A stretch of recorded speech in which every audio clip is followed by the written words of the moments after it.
pagkaing Pinoy. Gagawa tayo ngayon ng chicken empanada. Ito yung mga ingredients natin: 500 grams breast chicken fillet cut into cubes, 1 cup green peas, 2 large potato cubes, 1 large carrot cubes, 1 cup raisins, 1 medium onion, 3 cloves garlic, salt, pepper, 2 tablespoon cooking oil. Para naman sa dough, gagamit tayo ng 3 cups flour, half tablespoon baking powder, 4 tablespoon sugar, half cup water, and 1 egg. Una natin gagawin ay yung ating pastry. So, paghahaluin lang natin lahat ng dry ingredients, yung ating salt, yung ating baking powder, sugar, haluin lang muna natin. Susunod na ilalagay natin is yung ating cold butter. Pero syempre, dadahan-dahanin natin yung paglagay natin ng cold butter. So, habang nilalagay natin yan paunti-unti, gagamit tayo ng pastry blender. At the same time, habang nilalagay natin itong ating cold butter, ilalagay rin natin yung ating cold water. So, pakonti-konti, lalagyan din natin. Ito na yung ating dough. So, na-mix na natin siyang maigi. Ngayon naman gagawa na tayo ng shape. So, kukuha lang tayo ng portion.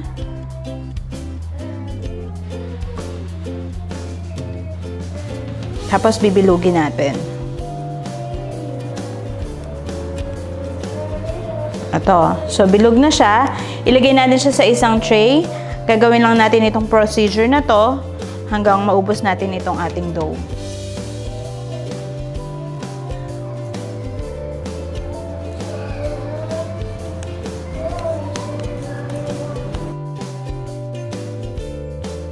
Pagkatapos nating bilugin yung ating dough, ilalagay naman natin siya sa refrigerator for about 20 minutes.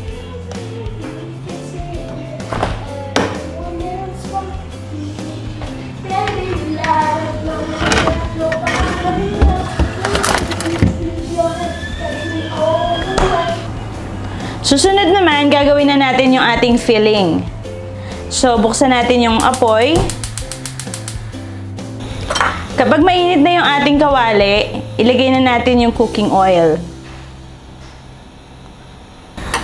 Igigisa na natin yung bawang. Lagay na natin yung sibuyas.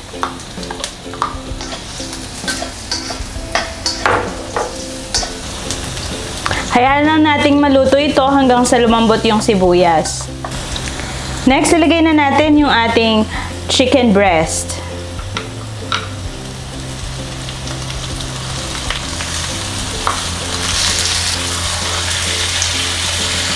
So, lutuin lang natin to hanggang sa maging light brown na yung ating chicken.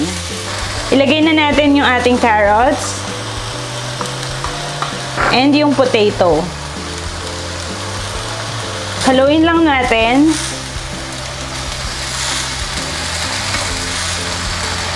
Lagyan natin ng tubig, about half cup.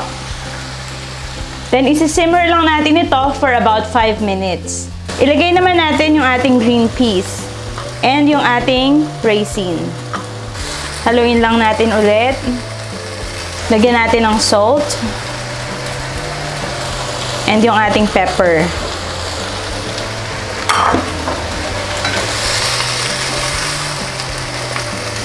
Luto na yung ating filling. So, papatayin na natin yung apoy at isa-set aside natin ito para lamigin natin ng konti. Ito na yung ating dough. So, matigas na siya ng konti. At gagawin naman natin ngayon ay ifa-flatten na natin siya. Kuha tayo ng konting flour. Ibudbud natin dito sa ating table. Then, kunin natin yung ating dough. Gagawa tayo ng circle shape. Gamit tayo ng rolling pin.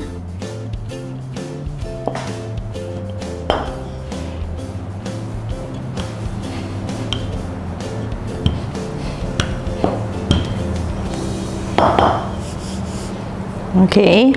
Then, ilagay natin yung ating filling.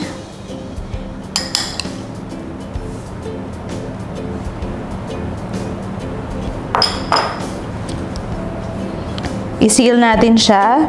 So, kunin natin yung kabilang dulo at i-close natin.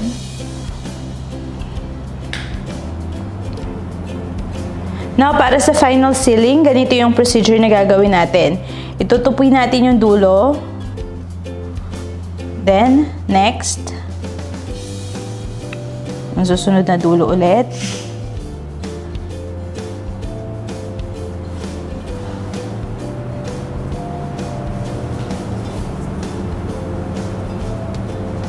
Okay. So, ito yung ating empanada.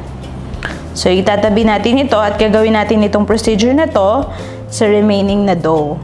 Ngayon naman, ilalagay na natin itong ating empanada sa baking sheet na nilagyan natin ng wax paper.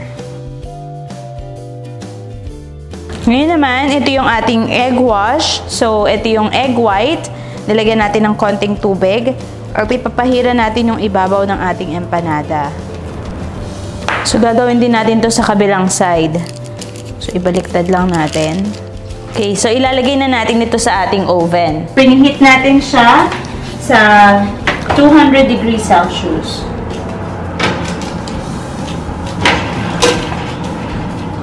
So, hayaan lang natin itong maluto for about 25 minutes to 30 minutes. Ito na yung ating empanada.